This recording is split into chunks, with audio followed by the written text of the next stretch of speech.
Red see దగ్గర చూస్తే sir యెమెన్‌కు చెందినటువంటి ఈ హౌతీ రెబెల్స్ చేస్తున్నటువంటి అటాక్స్ ఏవైతే ఉన్నాయో అవి కేవలం ఒక లోకల్ ఇష్యూనే కాదు కదా.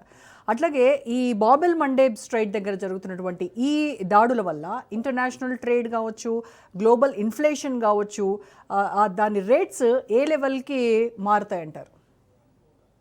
ఇది వచ్చిన ప్రాబ్లం ఏంటంటే హౌతీస్ అవనే, ఇరాన్ అవనే, వాళ్ళని ఆఫ్ చేయటానికి పెద్ద విమానాలు అక్కర్లేదే. ఒక సముద్రంలో ఒక మైన్ అంటే సముద్రంలో దాసే బాంబ్, Yeah. అది మ్యాగ్నెట్స్తో వాళ్ళ దగ్గరికి వెళ్ళిపోయి పేల్చేస్తారు. ఎంతో ఖర్చు కాదు. ఒక్క వారి మీద పేలితే మిగతా వాళ్ళని వెళ్ళటం మానేస్తాయి. ఇన్సూరెన్స్ ఇప్పుడు.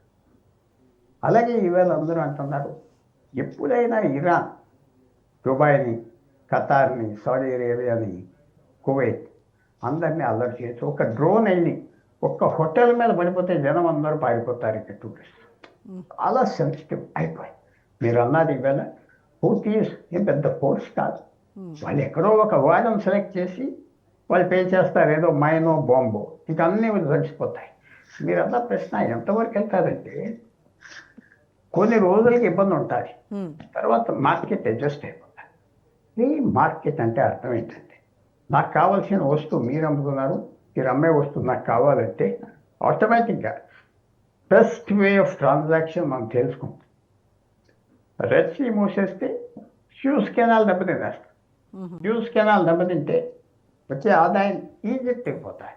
ఈజిప్ట్ పవర్ఫుల్ దేశం, న్యూట్రల్గా ఉన్నది ప్రస్తుతం యుద్ధంలో. ఇరాన్తో పోరాటలేదు, ఈ పక్క లేదు ఆ పక్క లేదు, వాళ్ళ ఆదాయం పోతుంది. వాళ్ళు ఊరుకోరు, వాళ్ళు కూడా డ్రాయింగ్. ఇప్పుడు ఏమైపోయిందంటే వన్ వార్ మెనీ నేషన్స్ అంటున్నారు. ఒక యుద్ధం చాలా దేశాలు ఒకళ్ళు వచ్చేసారు. సో న్యాచురల్గా పక్కన ఉన్న సముద్రాలన్నీ కూడా వస్తాయి కదా.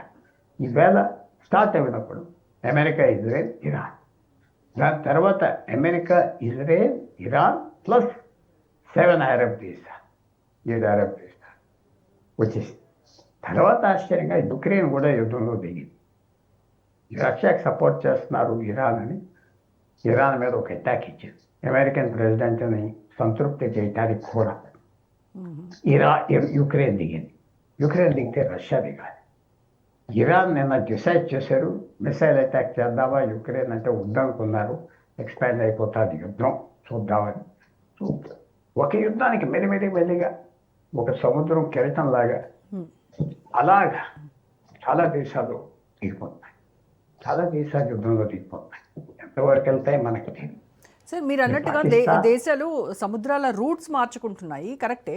అయితే ఇప్పుడు ఈ హౌతీస్ అటాక్స్ వల్ల కూడా ఇక్కడ షిప్పింగ్ కంపెనీస్ తమ వెజల్స్ అన్నీ కూడా ఆఫ్రికా చుట్టూ ఉన్నటువంటి కేప్ ఆఫ్ గుడ్ హోప్ దాన్ని రోడ్లోకి మళ్ళిస్తూ ఉన్నాయి.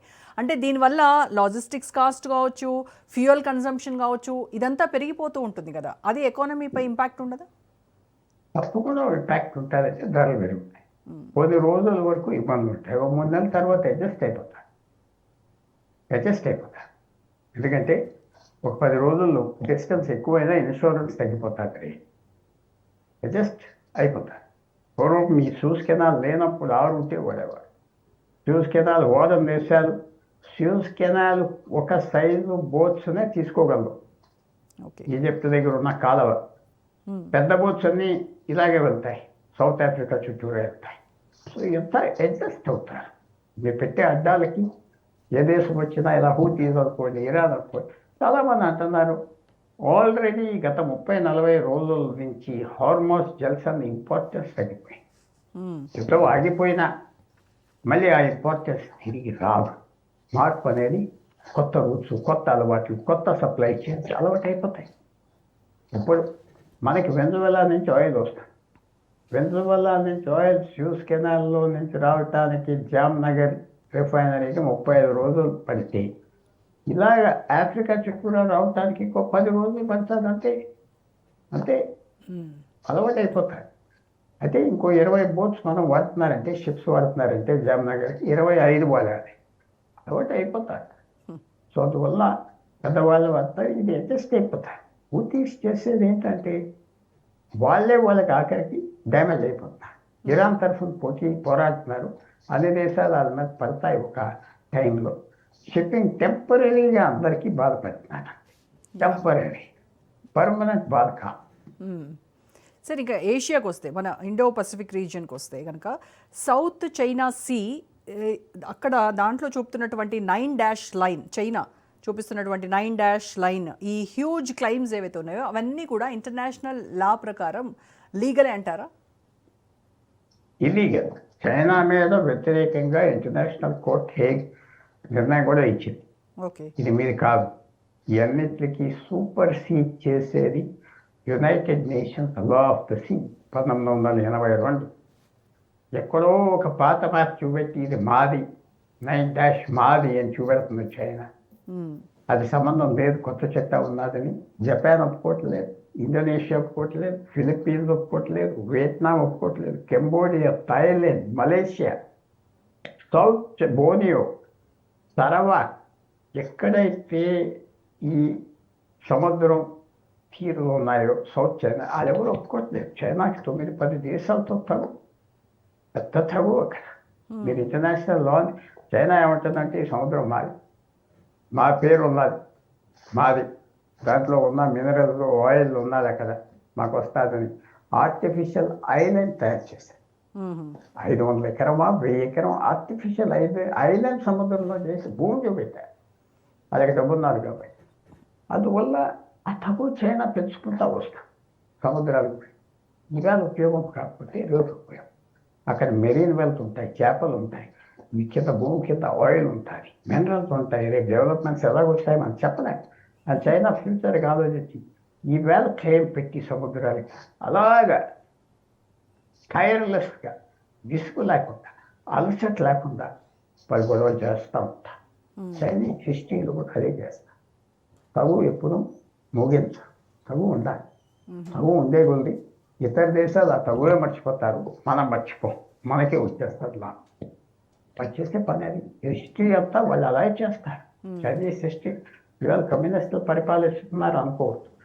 300 సంవత్సరాల క్రితం చైనీస్ సామ్రాట్ ఎలా పరిపాలిస్తున్నారో, కోర్టు, వ్యవహారం, బ్యూరోక్రసీ, సేమ్ థింగ్ ఇక్కడ ఉన్నాయి.